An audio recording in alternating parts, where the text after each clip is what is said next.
Black Cats Run podcast. Learn to Fly, episode 3G.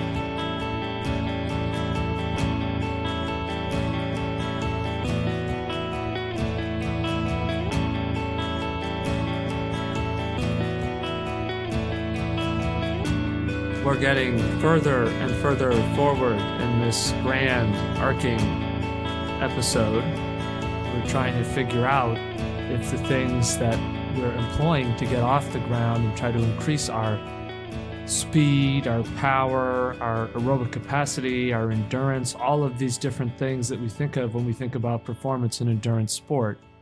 You know, in what ways are these things maybe holding us back in figuratively and literally, maybe in some cases slowing us down? How are they negatively feeding into culture of being an athlete when we have expectations, things that we're optimistic about, or if we have convictions that a certain thing is going to supply or provide us with a particular set of answers, that interventions are going to be effective, that they're going to solve our problems, and then we encounter a situation in which it doesn't actually play out the way that we maybe might have hoped. What does that mean as an experience? How can we react to that? So for the last episode, I had posted some data, some of my training data, and a little bit of that was relative to the last episode, really only the first image in which I shared some of my information, right? I had profiled myself a little bit, hopefully in a positive way, or at least a neutral way. Regardless, that information is out there now for people to consume and wonder about what mysteries could have been behind such incredible feats of modern athleticism. And I think that there are some good things. There are some things in there that I'm proud of, that I like. And then there are some things in there that maybe I'm not so pleased with overall. But I think that's the experience of being an athlete and probably being a person in general, is that we go out and we pursue things and the outcomes are not what we predict. And I think if things were overly predictable, then they wouldn't be worth pursuing. I would also say, in a more general sense, that that's generally a positive thing about our athletic experience overall, is that we don't really want it to be incredibly predictable and inevitable. If we know exactly what's going to happen, or we feel we can predict what's going to happen, there would be a short-term, I think, sense of immense satisfaction and validation to that. And then after that point, we would, I think, lose interest. If you ever played video games where you've been able to turn on invincibility or, other things that basically eliminate the core challenges of that game that you're playing, at first it can be really funny. Like if you're playing a multiplayer game with some buddies and you turn on, some sort of a cheat that, gives you, let's say I don't know if it's a sports game, and it lets you score with 100% accuracy no matter what, right? And they don't know, right? It can be funny at first, right? Sort of a prank. But if that's just sort of your experience all the time, and if you've tried that, it gets boring.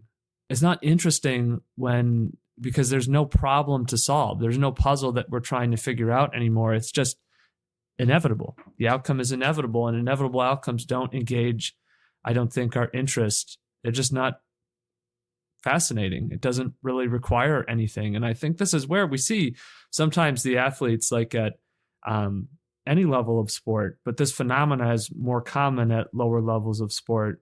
You start to see it in college, and you see it way more in high school, kids, junior age athletes. is they'll just be in their little competitive space because, and I'm not saying it's bad that we do this, but we definitely keep them in a very specific environment, right? Those competitive fish bowls are pretty small.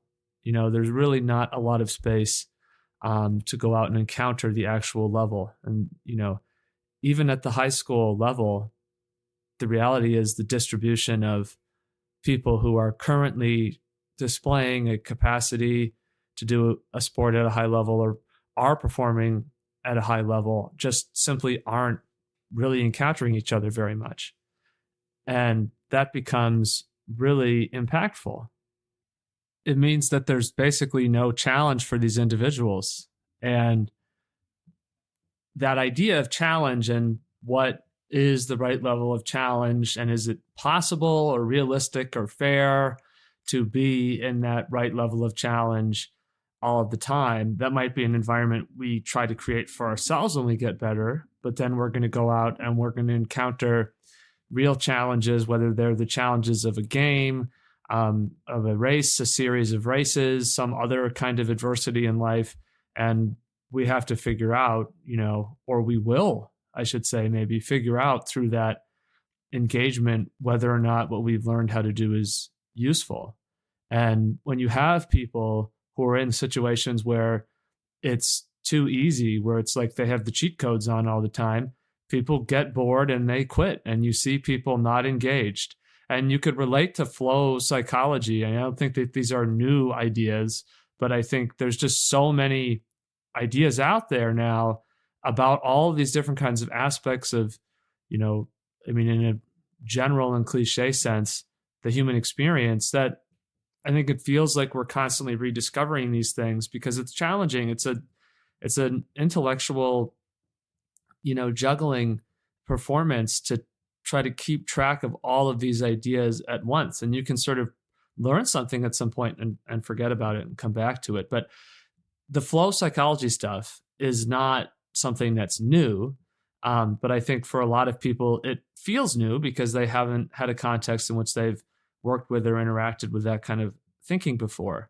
But it's the idea that there's our engagement, right? Or you might think of it as like arousal. When do we feel really stimulated and, find it easy to quote unquote focus on things, or easy to be productive, or easy to do things that other people would describe as hard?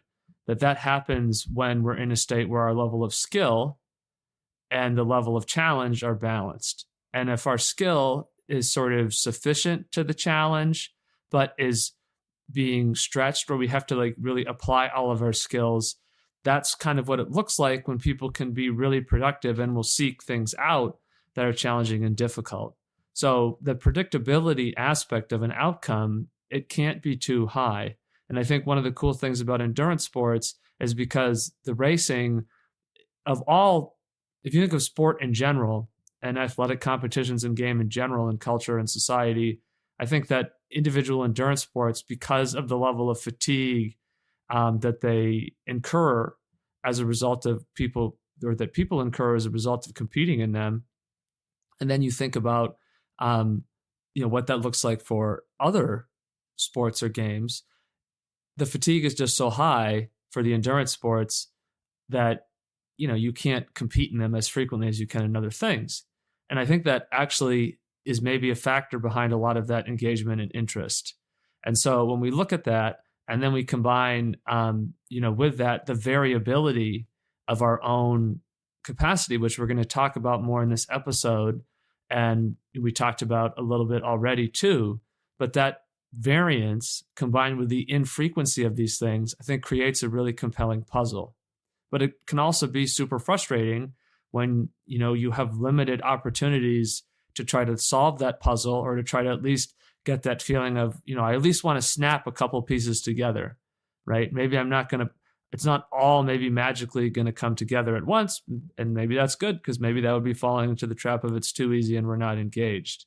So when we're looking at more into this is when we're really going to go in and talk about a lot of the numbers. So I have shared on the Instagram page this data that I'm going to be referring to. So in general, people are welcome to, encouraged, invited to come and join us on our Instagram page at Black Cats Run. If you want to go and follow, we'd love to have you there.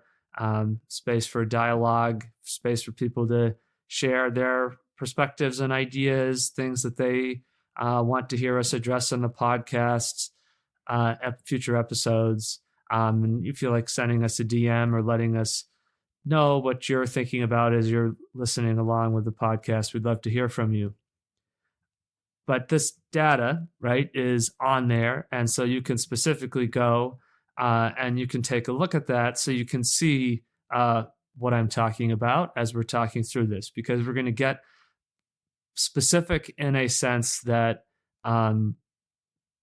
we can lose track, I think, of what we're trying to talk about if we don't have that reference. Or at least having that reference, I think, will really enhance our ability to see what we're talking about.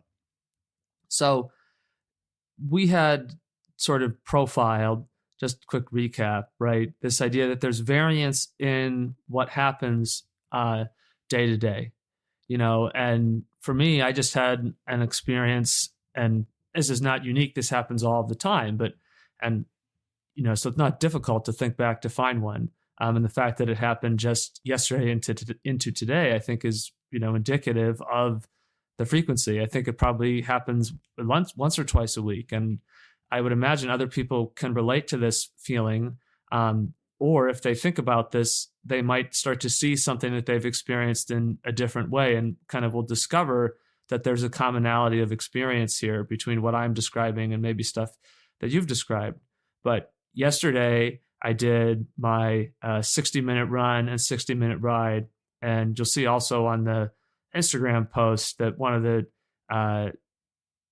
charts that I included was a diagram mapping out what I'm trying to do every week approximately in training, plus or minus. And we'll talk about, how do I decide and how can we in general think about what we're trying to do and what we should do? Because we've talked in the pod already about how, for me, when I think about training and organizing training, and I suggest for other people too, we want to think about what are we trying to accomplish and recognize the plan isn't what we're trying to accomplish. The plan is a attempt to figure out what we're trying to accomplish. And at some point, right, we decided, okay, well, I guess this is going to be the plan. And we need to be willing to change that. And so yesterday, I did my 60-minute run in the morning, and I did my 60-minute ride, and I didn't fall asleep until pretty late. And I mentioned this because this might be a useful variable. So I slept from probably like 11 to about, I woke up at like 4:35 or 4:40. And at that point, usually I'm going to get up at 5 on a work day to run. So I was like, what's the point of going back to bed? Like, I'm sort of awake now. And I go back to sleep. It's not going to help. I'm going to wake up and I'm just going to feel even more groggy, and that, that awful feeling. For me, that's the biggest barrier to getting up and exercising early in the morning. I think like if there was, if your alarm clock would just like inject you with caffeine, 15 seconds before it went off or whatever, so that you could wake up and you would just feel active and alert, I would have no problem, because once I get activated, it's easy. But that initial window is all kinds of living hell for whatever reason. So like limited amount of sleep though, right? We're like talking about, for whatever reason, 5 or 6 hours of sleep, which I usually don't have trouble sleeping. I just didn't go to bed until late. And then that's what happens is you got to get up when the alarm goes off, or else you're not going to be able to do the activity. And so then I did that, and that was fine. And then I did the ride in the afternoon, and the ride felt great. I felt really smooth on the trainer, which in something I'm noticing in general has been different since I've been doing more running, is the trainer stuff just feels so much better because it becomes possible in a way that it wasn't possible before for me to feel strong and for me to feel under control. Because I think when you don't have that running piece and you get on the trainer, it can feel really traumatic because it's so dissimilar from what you're used to experiencing. And so I'm on the trainer, and the sensation, I don't know how else to describe it, but it feels like my legs are made of butter, and not in like a bad, way that they're dysfunctional, but just like incredibly smooth, just great, and that was despite running and in the morning and not sleeping a ton the night before. And so then today, originally I would plan to go out and do 2 sets of 3 times a mile with a minute recovery, but it had snowed, and the spot where I wanted to do it, I wasn't really sure that was going to really be sufficiently clear. So I said, I'll just go and do this 9 to 9.5 mile loop and see how that plays out. And, in doing so, I've pretty quickly was like, wow, I feel kind of rough. Like yesterday I felt great, and today I don't really feel that great. And it was in that space of, it's not like overwhelmingly bad, I can't exercise, I can't work out. But it was the sense of like, okay, if I tried to do that workout, because I was sort of debating in my mind, do I go and do I do the mile repeats? Maybe do I do a fartlek, or do I just sort of settle for running the loop? And I ended up, anytime the road went up, I could just feel in the quads. And, I look back at the ride and I said, well, what the heck happened on the ride? And, nothing really remarkable per se. I mean, I think that I sort of started out the first part of the ride, 2/3 of the ride, maybe averaging 900 watts. Yeah, as if, right? Averaging 195 watts, and then maybe went up to 200 to 205. And for heart rate context, that meant from going from like 135s to like 142 to 145. Okay. So it's a jump, but it's like a small thing, right? And I kind of wonder, is this something that could be explanatory? Was that just enough to then come back today and take that edge off just enough, right? But you wouldn't know that from how you felt, because it felt great. To me, that's like a sign of like, wow.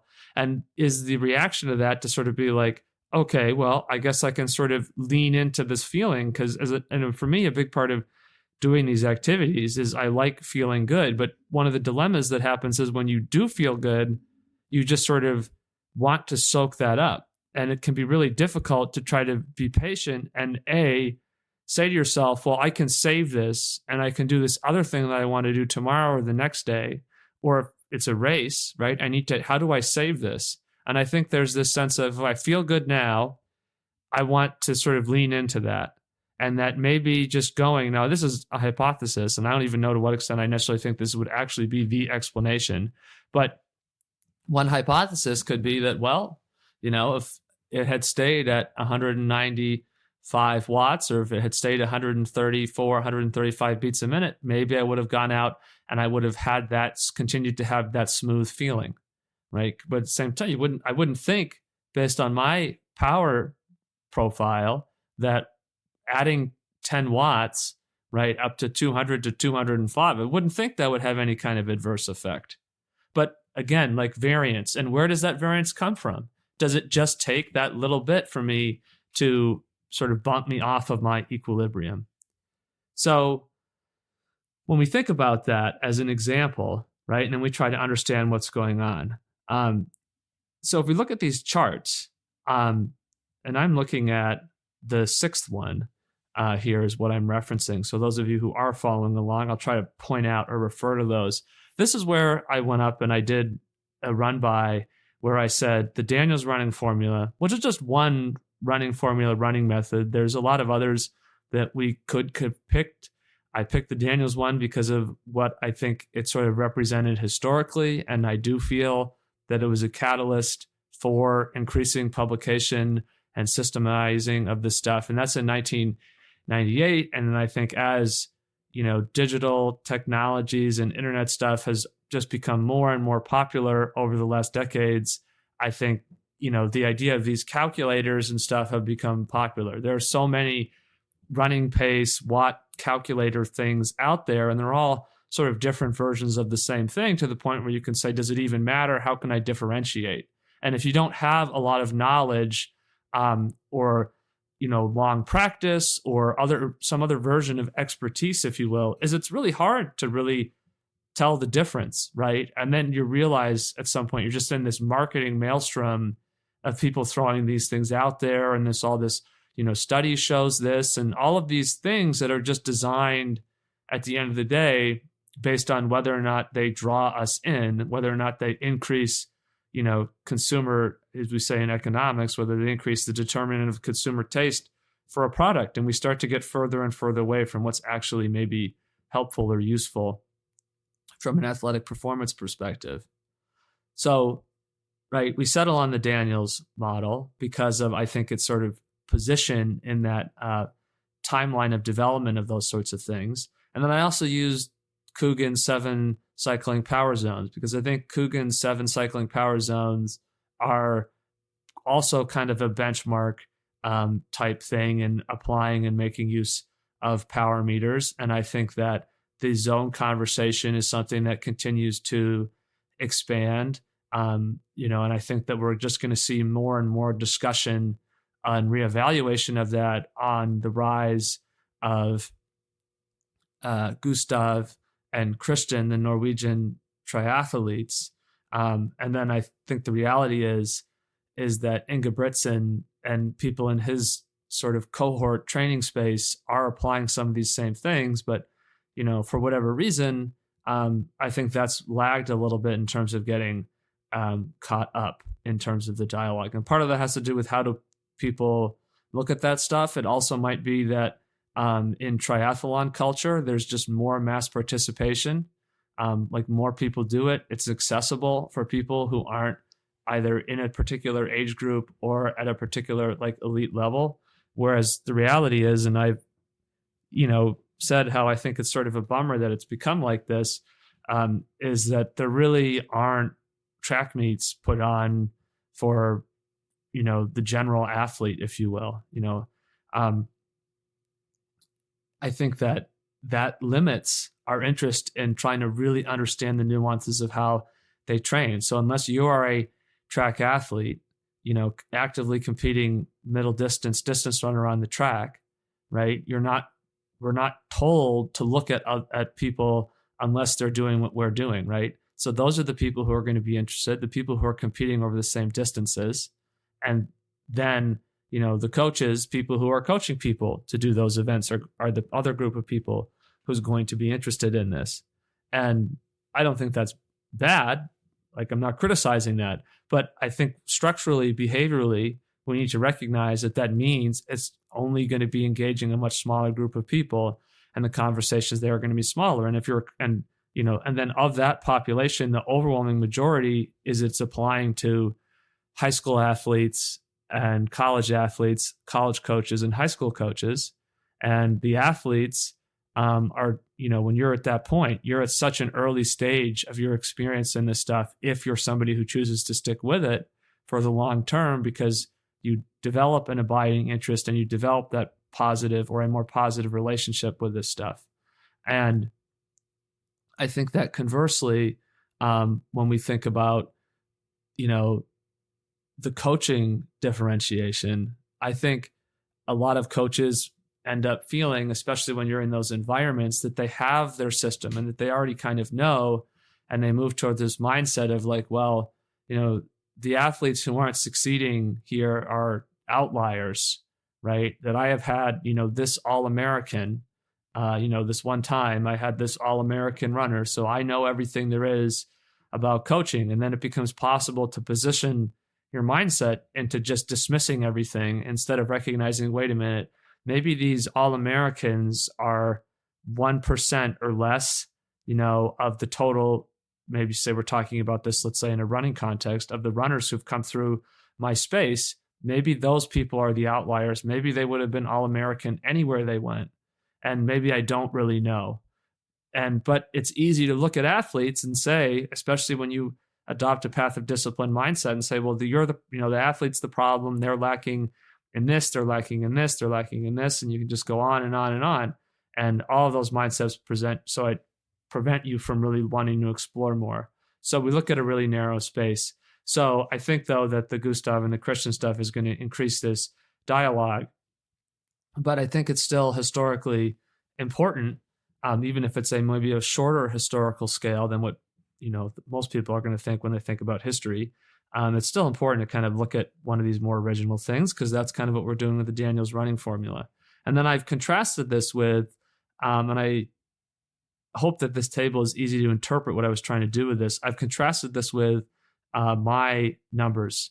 And by my numbers here, I mean what kind of my actual application is. If I take my training and I put that into zones, what does that look like?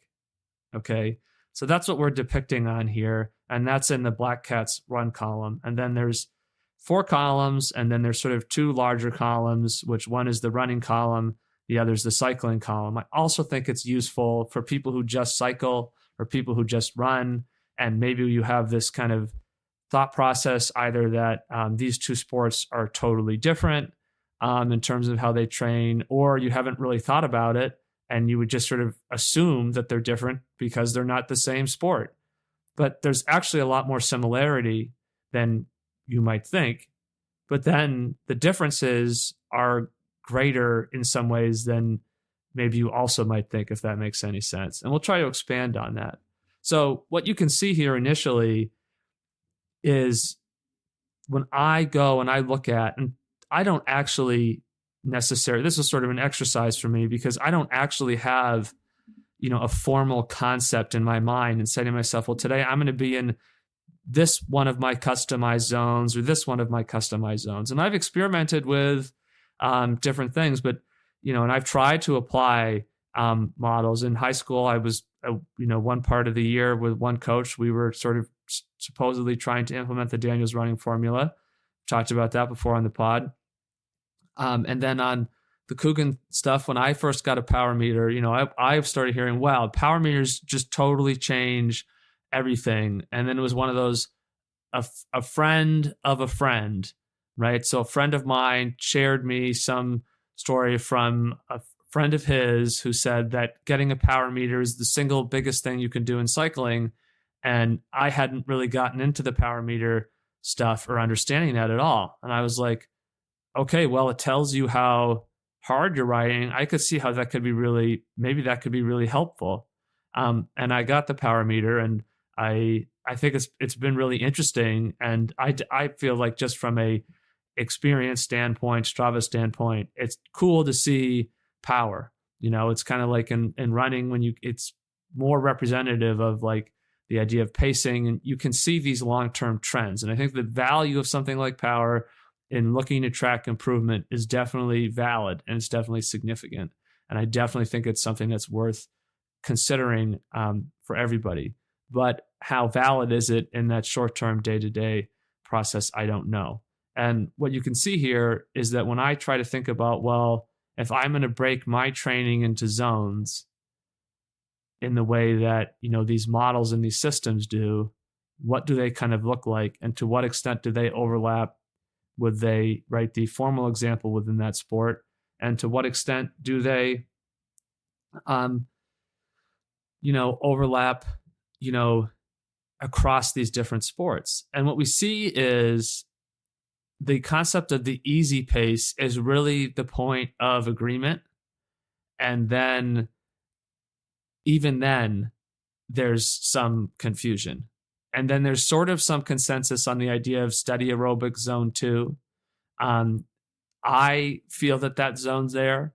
I definitely feel there's a zone below, where there's a feeling, because to me, I'm sort of saying these are more about like what subjectively you actually can perceive when you're exercising. There's a level of, I'm not walking, right? I'm not sitting on my bike without pedaling, but I feel that I'm doing an effort that's not much higher than walking or sitting on my bike without pedaling. That's sort of minimum effort, but you still get to be active in doing the activity. And, and then I think that sort of can build up. And then at some point, I feel you cross over until you're doing more of a steady effort, where if you're not paying attention to what you're doing, you might find yourself drifting backward. But conversely, you could also find yourself drifting forward if you're feeling really good. When my muscles just feel powerful and relaxed and comfortable, it's easy for me to just gradually increase that tempo. And you see that a lot, I think, with people's exercise patterns in general. It's very common to go out. There's that, obviously, and appropriately, a warm-up period, and then people start to feel stronger. And if they're having a good day and they have good energy and they're, feeling engaged and positive about what they're doing, it's not uncommon for people to progress. And I can remember doing runs in high school where we're just absolutely wheeling it the last couple miles of these runs, just crushing it. And when I was coaching cross country, I ran with the athletes the whole time. After a couple of years, I stopped doing the workouts, partly because the team was getting better and it was taking more energy to do those. And partly because I also realized that I needed to do a better job supervising and talking to people about how the workouts were going. But we would still go out on some runs as a team, especially on like the 9 to 11 mile loops. And, for me, by the time I got to the end of my coaching stint, the team was so good that I could not basically handle keeping up with these guys anymore on the really hilly loops. But on the flatter loops that we would do, say over the winter more often, the rhythm would just sort of start to develop, and it would be a similar thing. And I think there was probably an element of, oh man, we're going to stick it to coach, which the reality is that if we really, really got down to it, that's totally what would have happened. But, my capacity to run, I think, was quite a bit higher than they're imagining.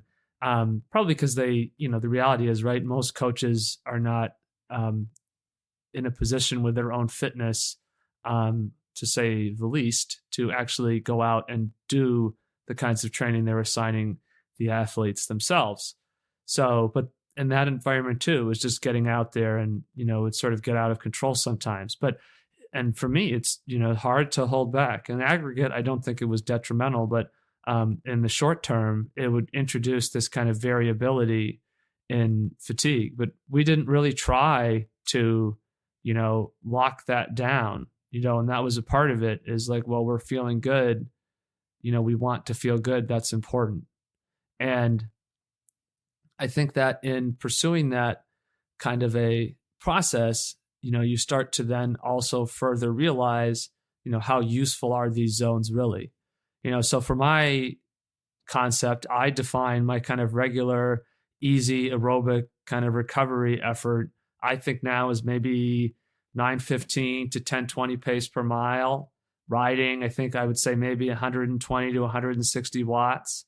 And then heart rate wise, my heart rate stuff is wicked different.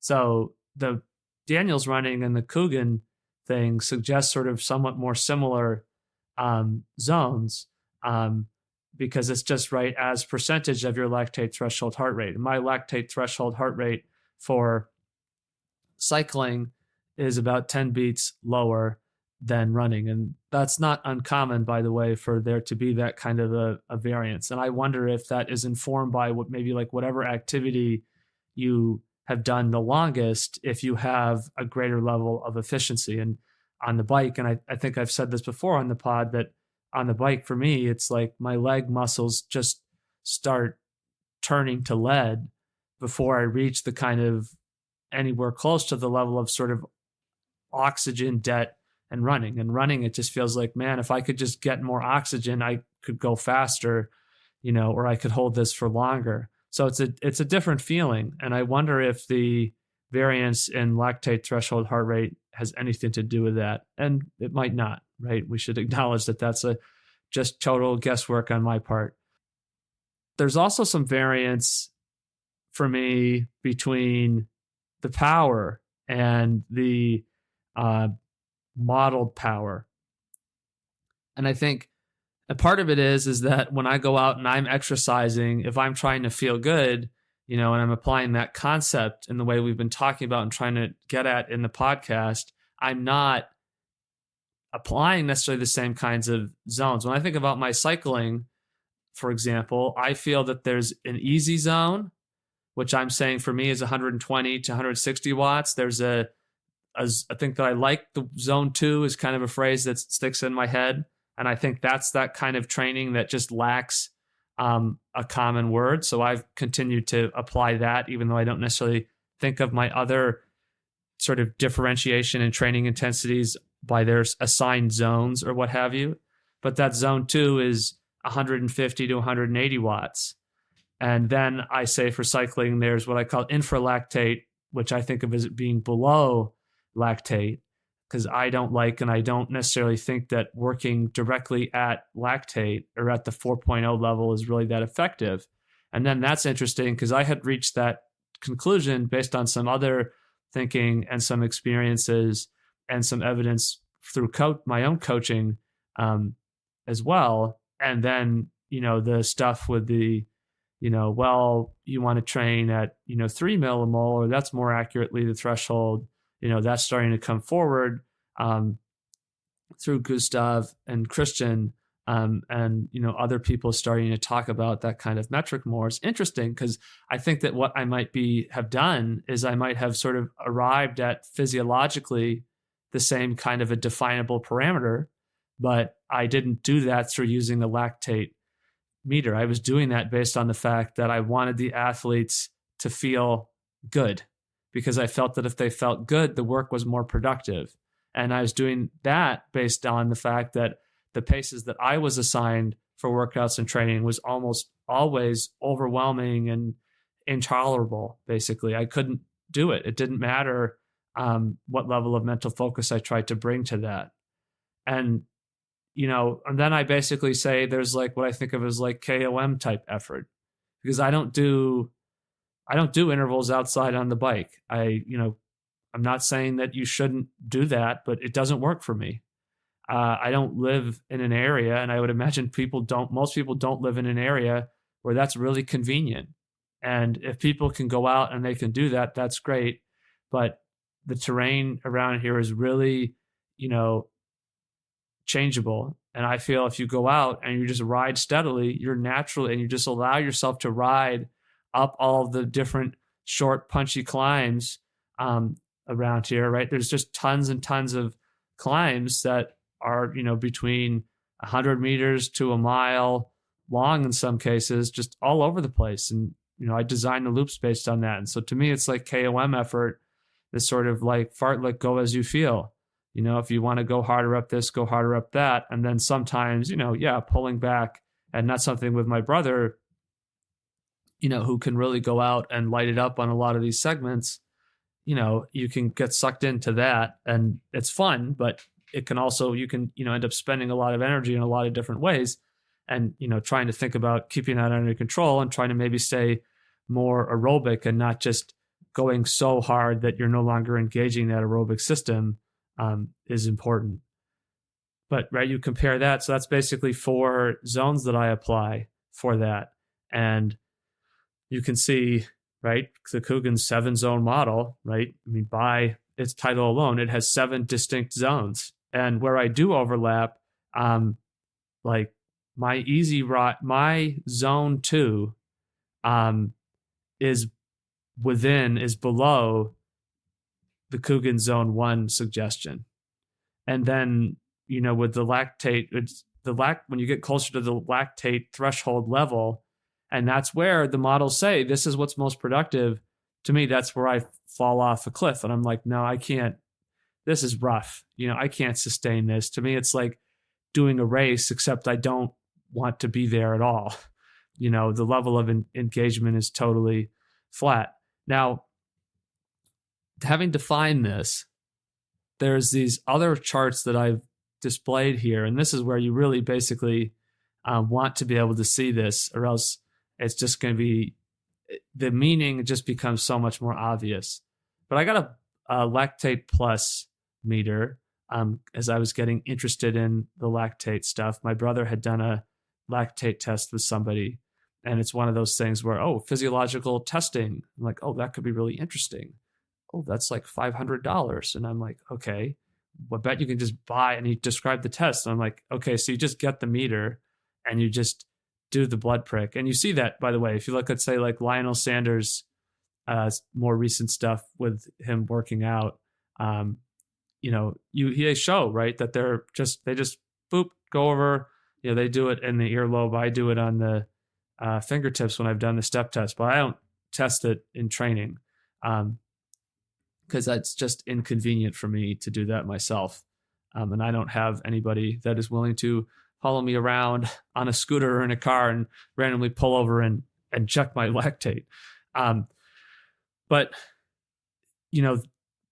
I got this meter because I wanted to sort of see what this was. And and then I was like, yep, my brother, well, we can just start testing this stuff, ourselves. And then you don't have to go and find somebody to do it or, spend all this money to do it because, you got to buy the meter, but then it's basically, by comparison, extremely cheap because then all you have to do is buy the test strips. And so I have a series of tests and I've graphed these together.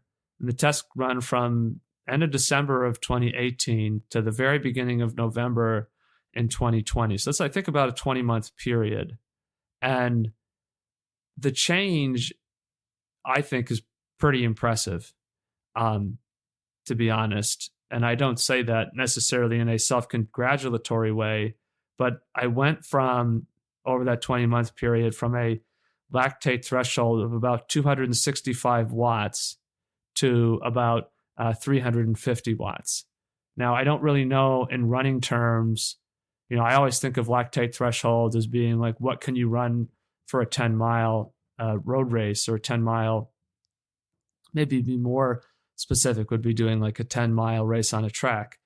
I don't know what the equivalent level of improvement is, but I improved, by approximately 30%, I guess, in terms of watts. And, that's a lot, I think, right? To add, approximately 100 watts, 85, 100 watts. And again, right, variance matters. And I think what this is interesting to look at, because one reaction, which I think is logical based on all the stuff people say about training, is to look at the disconnect between my Black Cats Run columns and the formally recommended columns. And also you see with the running, it's a similar phenomena where, for the Daniels, my easy run pace is 725. I consider 725 pace to be my sublactate pace. Daniel says I should be running 630 pace. And then for like tempo pace, it's 609. And I would think of that as being 6 minutes to 630 pace. So I'm looking at my supralactate, is what I call that, feeling over lactate level, as being what Daniel says is the marathon pace, which, right, trying to translate all the stuff back and forth as we go. The Daniels marathon pace is like the Coogan Zone 3 pace. Okay. So I'm saying that my supralactate level, my intensity that feels over that steady state where I might feel like my, breathing becomes, increasingly, it feels noticeably harder over the course of each repetition or each period of work. Well, they're saying, well, that's zone 3, and the thing is, when I race, I feel like these zones suddenly become much more into alignment, which goes back to my concept, our theory here, that is there something going on where there's this level of adrenal response, or if it's not adrenal, that there's some other form of, arousal or engagement. For me, I don't, and I'd say it's subjective to me, but I have all this other experience, coaching and talking to people that says that's not subjective to me, that this is a common phenomena that people are grappling with, struggling with, is this disconnect between what they're supposed to do and what they can do, right? And so if it's not adrenal, what might it be, right? Is it some other form of like arousal engagement? In my case, I feel I've had so many failed bad workout experiences that, and I've thought about this idea sometimes as being the explanation of like, well, I just have this like post-traumatic workout disorder where when a workout is put in front of me, I just can't engage with it because I have so much cumulative, like, and I don't mean to say this to like trivialize actual trauma, but I'm using it in a loosely metaphorical sense. But it's like I have this traumatic relationship with workouts. And within my experience of athletics, that's how it feels, because the workouts were unbelievably bad, not just in terms of hard, but like impossible, and I could do athletic things and made me feel right at times like I'm terrible. Like I shouldn't be doing this stuff because I can't do these things that apparently I'm being told that I can do. But then we look at this data, and my approach to training led to this huge improvement. Now I acknowledge that, I wasn't doing an incredible amount of training when I started doing this, but it's also worth noting that it's not like I was coming into this 20-month period, first of all, with any kind of mindset of trying to see how much can I improve in 20 months. This is just what happened as a natural product of pursuing my training. And then, also I come into that point as somebody who had, basically, plus or minus, for all intents and purposes, 2 decades of athletic training history in different sports to different extents. So it was one of those like, okay, I was probably not in great shape, but that's like more in that short-term sense of, okay, if I train for 6 months, I will get in shape. And what you see is there sort of seems to be that initial training up effect, right? And I still think that's valid, right? Because it's not like improvements in fitness don't count, if you go from being not in great shape to being in better shape, right? I mean, that's a part of training. That's the whole point, is to get in better shape, to get fitter. But I think I maybe talked about this in a previous episode. So if just in case I didn't, because it's relevant, let me quickly articulate and make clear that the phenomena was that I went pretty quickly from about 265 to 300 watts. Basically, by February, I was around there. And then in October, I was pretty much at a similar level. And then at the beginning of 2020, test in January of 2020, it's really still at that level. And at that point, I think I had gotten sort of disillusioned with this, because it's like, well, I don't want to keep doing these tests because they make me feel not good about myself because I'm not performing the way I want to perform. And so I basically forgot about it in a sense and just stopped thinking about it until the end of the year. And I was like, well, now I'm interested in testing this again. And so I did a test where my threshold showed to be about 330. And I was like, okay, that's better. But I was sort of like, it didn't feel right. I didn't feel stronger. And that was what I think I had even said at the time to whoever would listen to me, right? But that, that's not what I can do. I know that's not what I can do, because that I feel terrible, right? So November 3rd, right? So that test was October 23rd. November 3rd, I tested it again. And then it tested out at 350 or maybe slightly over 350. And I was like, okay, this makes sense, because I had seen data in training and racing that had suggested that, I could go out and it was within my variability to go out and do that, or do close, to be at a 360 watts for threshold. And so, but within this test, right, I'm getting to 350. So that's a pretty big improvement to make.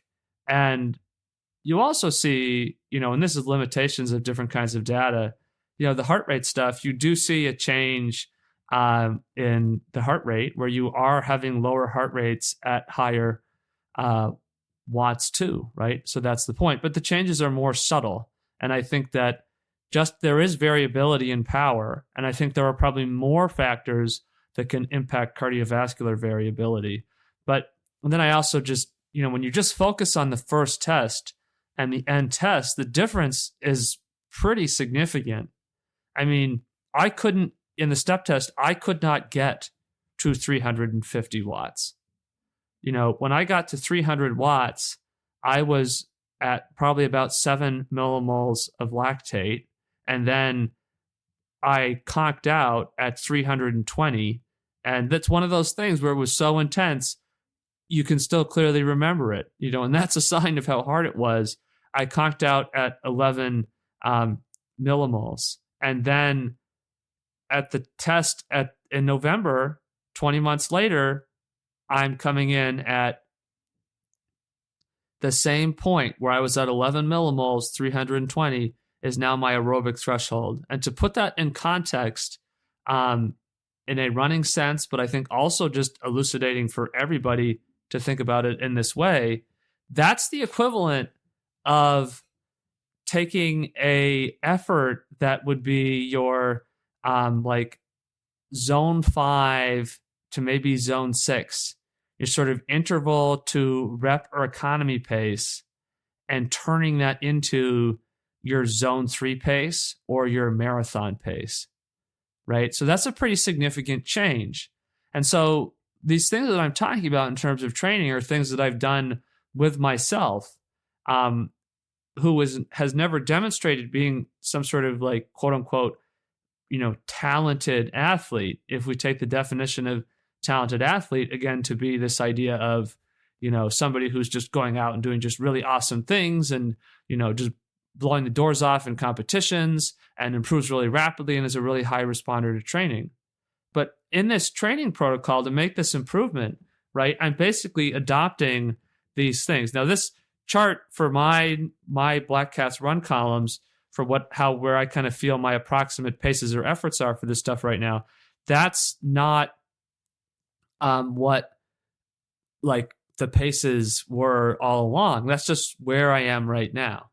And then this is what makes this other chart seem kind of relevant now is I post and I try to, give some reference for like, what am I trying to do for a training week right now at this point in the year, right? And so that's running for 60 minutes, 4 days a week. And then in the afternoons on those days, it's either doing a trainer ride of about 60 minutes or going out and doing a second run of maybe 75 to 85 minutes.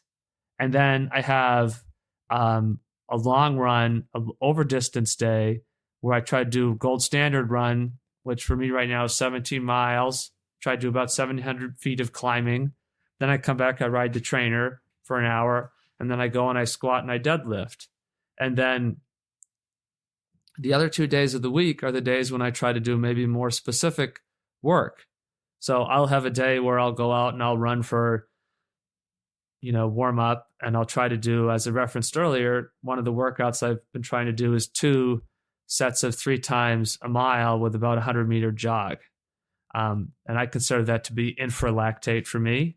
I might try to run that around 7-minute pace, and that feels like reasonable. That feels like it's productive, right? That's where I want that to be. And then I'll come back and I'll ride on the trainer.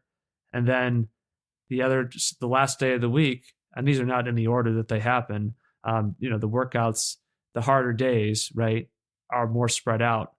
I'll go and I'll do 4 times 2K with a 145 jog running, that's infralactate for me. That's sub-lactate level.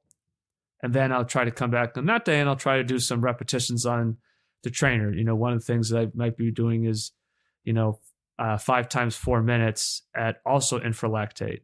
And in general, for me, this would probably be more workouts than I would do overall through most of the time throughout this process.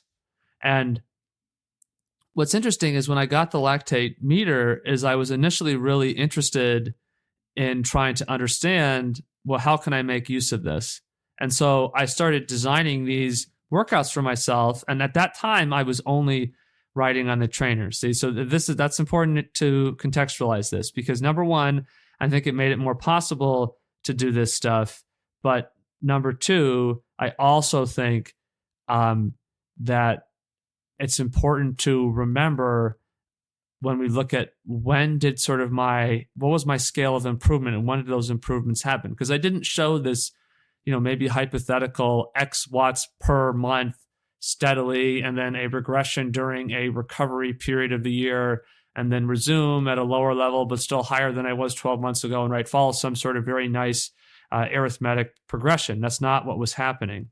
When I went from 265 to 300, I did a series of pretty significant, I would consider them to be pretty significant training sessions, and they were usually rides, and these were all on the Wahoo Kicker using erg mode, which for those of you who don't know, erg mode is something that just sets the tempo. So I guess like running would be kind of like setting the velocity on the treadmill. But these training sessions most of them were between 2 hours to 3.5 hours. And in some instances, they were maybe 60 minutes. And one of the things now that I would have done differently with that is I didn't appreciate how trashed I was from doing them, because I would do them and like sometimes I would go out to do them and I would fail. And sometimes I would go out to do them and if I felt good, I would be able to, do the whole thing, and I'd feel in a groove, and it was hard and challenging, but I was feeling good. And that was when I would continue to do them. But if they didn't feel right, I would just stop. And then it was like a very not like in my whole life, but just in that space, it became very emotionally up and down, because it was like, okay, I would do this session and it would go really well and I'd be amped. And then I would like try to come back after, take one easy day and try to come back. And then I would bomb. And so I think in hindsight, what I see as the pattern is I really could only do these like 2 or 3 times a week if I basically did nothing else. And I think to get to do these kinds of workouts, I had to do that. Why were the workouts so long? Because I was working out at 2 millimoles, okay? Which again comes back to that concept of, I don't think it much matters how much you pull down from the sort of getting up to that threshold. I think you just need to pull down enough that you're at a state where you feel comfortable. So in my mind, I was like, I'm going to train at aerobic threshold, because I'd been looking at the stuff that had been talking about that as being, a really responsive level to work at. And my aerobic threshold, as I've said before, for me is like 89% of my lactate threshold. So it's still pretty significant. The first workout I did was like 2 times 10 minutes at my aerobic threshold, which at the time was 245. So I did 2 times 10 minutes at 245 watts. And then I, with 3-minute recovery, and I took another 3-minute recovery. And then I did 12 times 30 seconds on and a minute off. And I did, whatever the on interval, the 30 seconds on was 285 and the other one was 205. And I did that. And it's one of those things that sticks out in your mind. Like, it's weird, the things that become defining moments in our athletic experience. And I was like, holy crap, that felt so easy. And for me, that was like a huge experience, because like I said, post-traumatic workout disorder, I do not expect any kind of organized workout to go well. And I think there's some, I'm anticipating blowing up or not being able to do it. And it makes me, tread carefully in terms of, I think, sort of allocating my effort, sort of like walking on ice if you don't know it can support your weight. And at that point, I was like, well, this is awesome. And so then I just like went off. I had a session where I did, the session was 2 minutes at 2 millimoles, and then 45 seconds at like 30 watts less than that. So at one, as my numbers went up, at one point I remember doing it at where the on intervals were 280 and the off interval was like 250 or something. And that was just continuous 20 times, right? So 20 reps of that with just the 2 minutes, 45 seconds, just back and forth, like for 20 minutes. And I did that 3 sets of that. And had to eat actually quite a bit to do these sessions. It was amazing how, like eating bags of grapes. And this was this was uncharted. This was exploratory, right? Uncharted territory in terms of my athletic experience. And I went and I started testing frequently, because I was like, I'm feeling a lot stronger, and I could feel the stuff getting easier. And then I got to about 300 watts. And I remember so I got this new test, and I sort of tried to, up the ante in the work. I'm just like, okay, let me go to the new 2.0 level. And it just wasn't quite the same. And I think I just kind of lost the rope. And that's kind of the point, right? Is I think you could make the argument and say, well, you just need to keep going.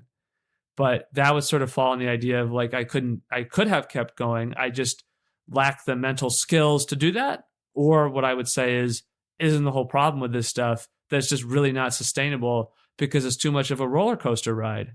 And the other interpretation, and I mentioned this earlier, is, there's that sort of immediacy of getting back in shape where it feels like it's easier if you're like not in great shape. It feels like it's easy to initially sort of go out and reestablish. And so how much of that was reestablishing? One of the things we're talking about in a later episode is this idea of like improvement of a specific training model against maybe just like a baseline of sort of steady aerobic training mixed in with some, easy, shorter recovery days, and how beneficial are these models against that? Because my next jump really happened over the last probably in testing wise, it happened in the last part of 2020, where I went from, being stuck at 300, and I had sort of over a whole year based on testing data really only improved to 315. And then all of a sudden I added 50 watts, and I didn't do any of these workouts. I didn't really go back to doing these workouts because I just couldn't do the level of activity overall, and the workouts like only got me to a certain point, and then I was just stuck basically. And why would I keep doing that? Especially when, part of the experience of this stuff is being able to do it every day and not just like only doing these sessions in the basement in the winter on the trainer, and then like not really being able to do other forms of exercise because you're going to jeopardize your ability to reduce your muscular fatigue fast enough to do the next workout. And you have to do it quickly because you're not doing anything to support your aerobic development on these other days because you're going so easy, or doing in some cases nothing to try to recover from this stuff, and it was adding the running that was when, after the running was added, that was the only variable that changed. The riding really wasn't anymore. If anything, the riding maybe was a little bit less after I added the running. And then it goes up to 350. And I had been able to see, prior to that test, like I knew that it was closer to 350 or 360 because I'd had these other results or performances in doing hard riding or racing that, told me that that wasn't right. And I knew the test that showed it at 330 didn't feel good. But imagine you're in a context where you just go out and you only get that one test. You're paying somebody for physiological testing and you don't feel good. Well, you don't have the capacity to be like, I don't know if this is right. Well, I guess you could say, I'm going to come back later, but now you're just shelling out money like crazy, right? And that's just unrealistic for people to be able to apply that level of intervention. So I've experimented sort of in this data phase that's represented by these graphs. I've experimented with some different things. And I think you see some data that shows that initial response from those workouts. And then you see a period of sort of plateau where, even riding a lot, including, a period of riding 25 hours a week for, week after week after week, it wasn't really leading to anything. And I think you're looking at the limitations of riding as an intervention because it doesn't get that kind of aerobically steady stuff. Or to do it, you have to go out and you have to sort of drill down on these kinds of intervals and really keep your tempo up, right? And I think inertia and kinetic energy just make it really hard to do that if you don't have these long, steady climbs, and you need these longer, steady efforts. 1 mile climbs, if your peak local climbing opportunity is a mile, that's just not going to work. But running, you just start running and you have to constantly work. And it's like climbing on the bike, basically. You're constantly producing work. And so you just naturally have way more of a significant steady effort to what you're trying to do. So this concept starts to emerge that those training zones it's not like you can't hit the training zones, you're not going to get the benefit. I think what starts to emerge is that you don't have to do those training zones that are recommended by these models in order to get the benefit. It's just not strictly necessary. Now, a lot of people are doing it and they're having success, right? But my question would be, you can improve, right, against the baseline of not improving, but is that actually the baseline? Because like if the baseline is just sort of going out and taking your net volume and just sort of dividing it up and just sort of doing approximately an equal part of that volume every day of the week at zone 2, to me, that's the baseline. Because I think that's the kind of training that everybody can do pretty effectively, pretty easily.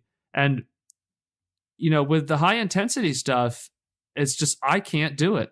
Even those workouts that I referenced that I was doing, those aren't the traditional model, right? The model is to get up towards lactate threshold and really try to be up there. I was doing 2 to 3.5 hour sessions where I was just doing tons and tons and tons of repetitions or intervals, depending on how you want to conceptualize that, but doing tons and tons of bouts of work repeatedly.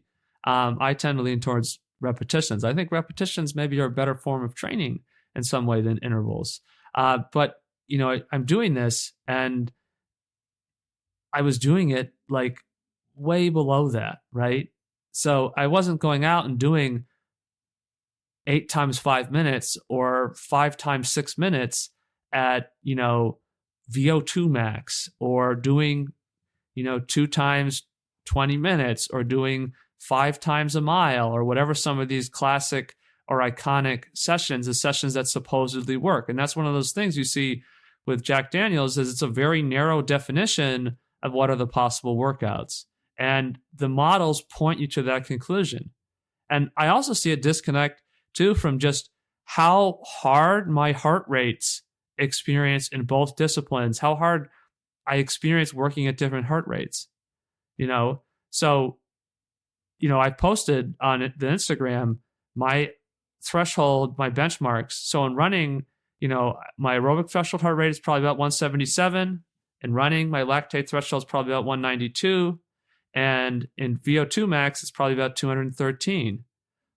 Cycling, my aerobic threshold, it's all about like 8 to 10 beats lower. My aerobic threshold is 170. My lactate's 183. My VO2 max is like 202, right? Assuming that VO2 max is sort of like approximately like maximum heart rate, which I suppose people can equivocate over that, but I think it's sufficient for the point we're trying to make to use that. I can't get to those heart rates. That's the point, right? And it's not just at the VO2 max. It's like any of those zones. If to work out at that heart rate, it feels really bad. It doesn't feel good at all. It doesn't make me want to keep exercising. And I basically fail those workouts. And I think it's a legitimate question.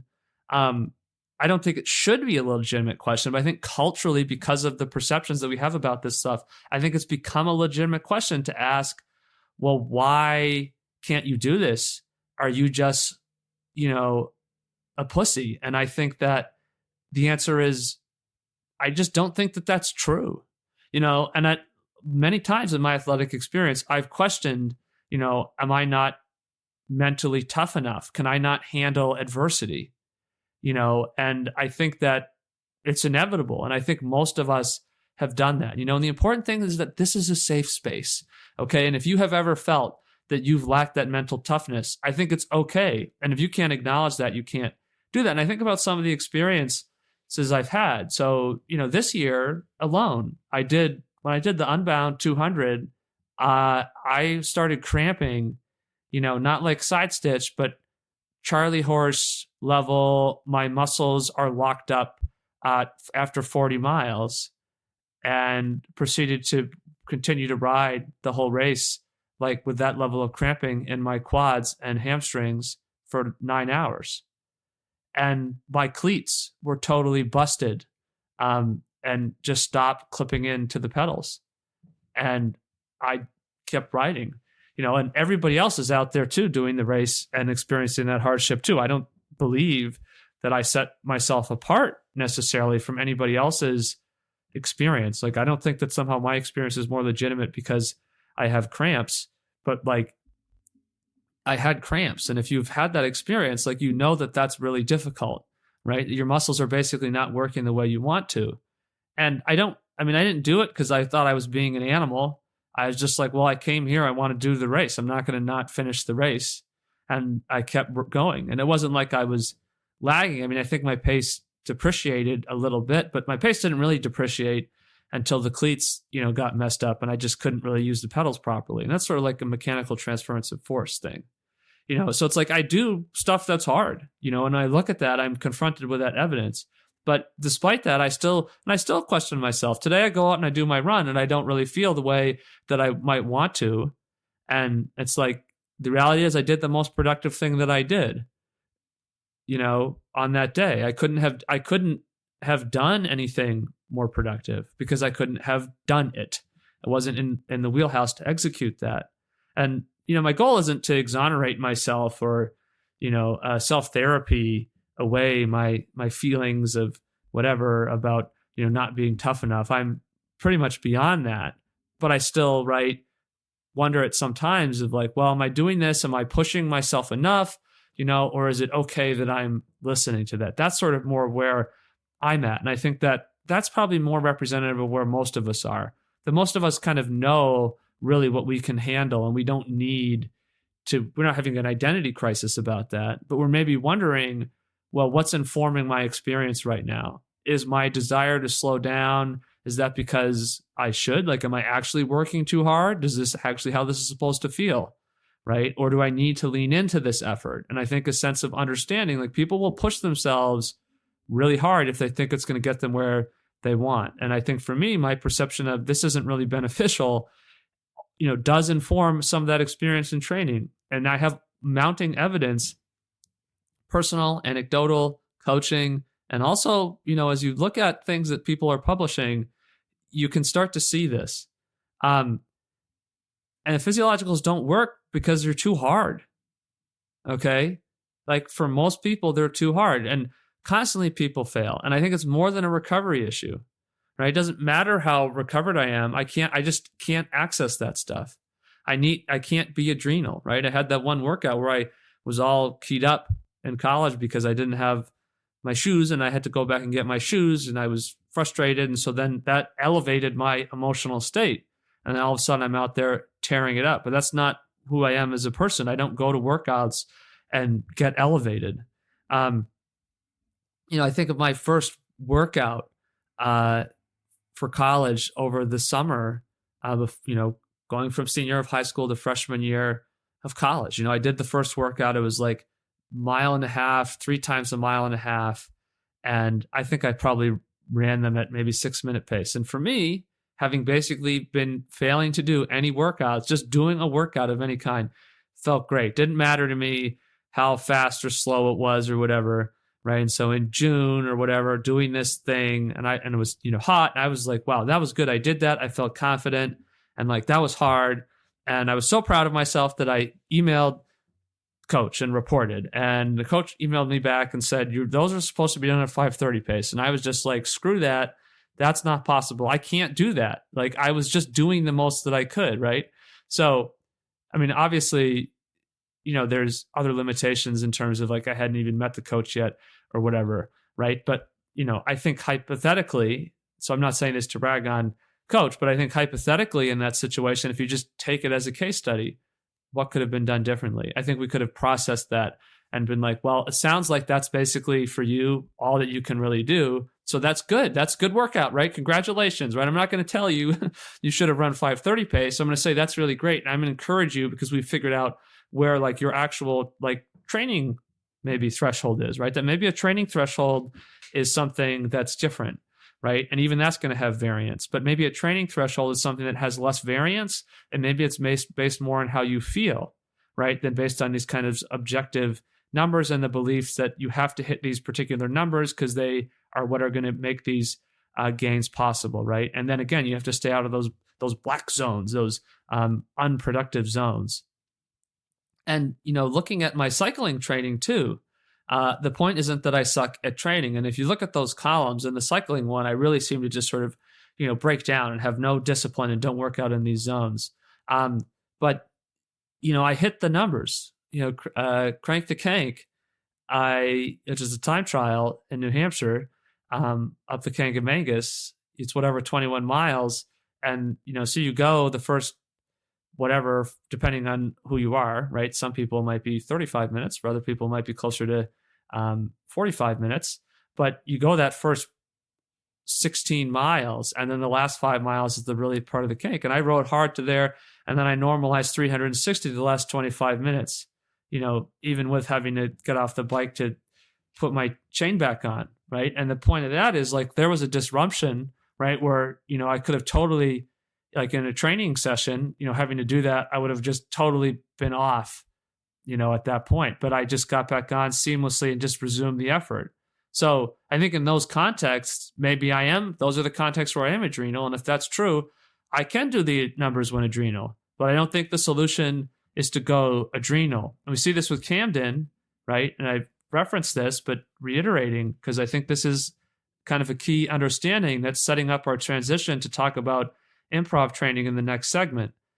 He backs off the prescribed intensities, and all of a sudden he's solved the puzzle of being able to train consistently throughout the year, right? And so for my brother, right, to go from being in this sort of pushing the limit, pushing to try to get better, to now training way easier, and then all of a sudden it's like these improvements and a level of strength and capacity that he hadn't really quite been able to get to or feel is there. And it's a bummer that he has sort of diversified and to do more running races and gravel racing and isn't following like the same focus on the road racing on the bike, because it would be cool to see what that benefit would give. But the flip side of it is that improved level of fitness is making him want to go out and do these other things because he can do this competently. We see this with Jillian Bennett too. And the whole time I've known her as an athlete, I don't think has had any particular aptitude for executing workouts in a traditional sense. And, whereas my brother will still go out and sort of do kinds of things, Jillian won't, basically at all. We just don't really even bother. At most she'll do some of the workouts that I might do for myself, and we might, run through those sessions together. But she's, doing what she's doing, like including running 1:21 for a half marathon last year as somebody who primarily, I would say, identifies as a cyclist. So there's something going on here. And when all the athletes are dropping down their intensity, all of a sudden they have wings, right? All of a sudden they can fly. And, but it's only in races that you see this like top numbers. But that's the only time it matters, right? We get it done when it counts. I talked about specificity. Specificity means being able to execute what we need to execute, right? And if we can do that in the race, if we can race the way we want to race, then our training must be specific because it's creating the performance. Versus looking at training in the context of, well, the purpose of training is to execute a model. No, the purpose of a training model should be to get you to performance. So, but we've switched our mindsets because we become so fixated. And the fact that these models are so hard, I think, drives us to fixate on them in particular. We had a dual meet. One of the last years I coached outdoor track. We had a dual meet. Our guys put it down in the 1600 because right in high school, apparently it's bad to run the mile. It's bad to run the 1500. You should just run the 1600. I personally think they should just, back them up to whatever the 9 meters that is and let them run the mile. But whatever. Our guys put it down. 8 guys basically hanging with each other until the last 300 meters. And the reality is that the competing teams, their athletes were not in the picture probably by basically the 800 meters into the race. And then last 300 meters, people are making moves. And it's beautiful because that's what it's supposed to look like. That's the experience that you want to have in the sport, is you want to be able to be there and be in the race and be at that moment when it's time to, finish, right? When people start to try to figure out how can I win? How can I apply my energy? Like, that's what's exciting. And they all ran 4:25 to 4:37. Those times were half of the top 16 times in the state for the mile, at that point in the season, and that's a big deal. And we weren't running repeat quarters at goal pace. That wasn't a thing. We did some stuff that was hard, but that might've been like, well, usually we would have a meet today. And we believed that the meets were a key benefit. So if there wasn't a meet on that day in the schedule, we might kind of do out a simulation. We might do like a time trial, right? And take advantage of that group of people to sort of do that. But that wasn't a part of the regular training program. That was just because the number of meets have declined as more coaches, because the coaches get to come together and they can sort of negotiate basically with each other what they want the schedule to be. And they've just sort of negotiated down and down and down. And it's a bummer. It was a bummer to watch that happen because they all want there to be less meets. And then they wanted to limit the number of athletes that any team could have competing in meets, whether that was at the weekday meets or the invitationals.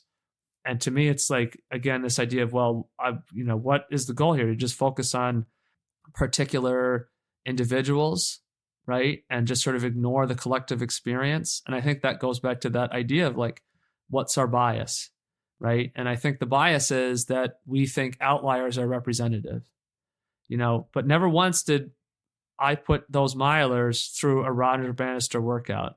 We were looking at cumulative effect, long-term, aerobic transformation from moderate intensity. So I think the question is, what should we be studying?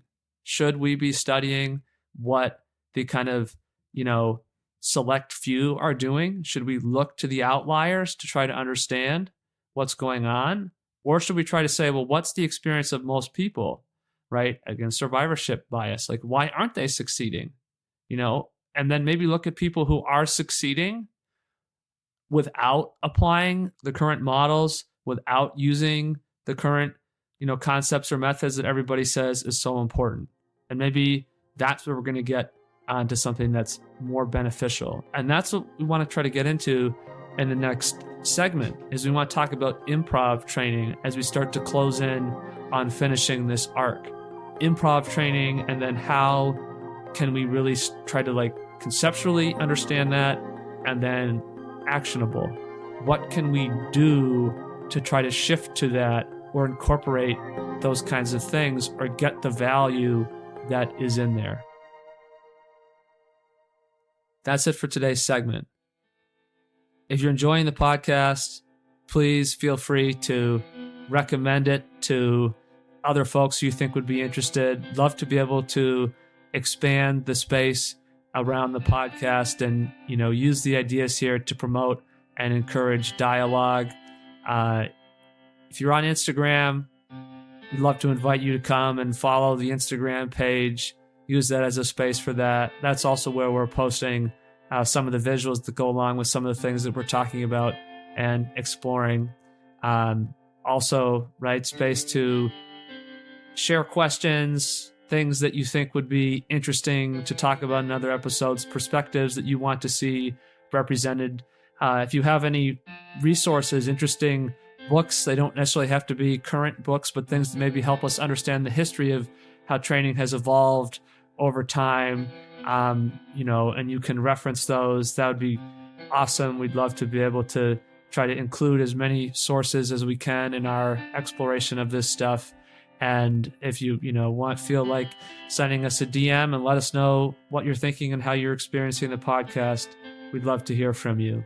So thanks for checking in on this edition of Black Cats Run, and we'll catch you next time.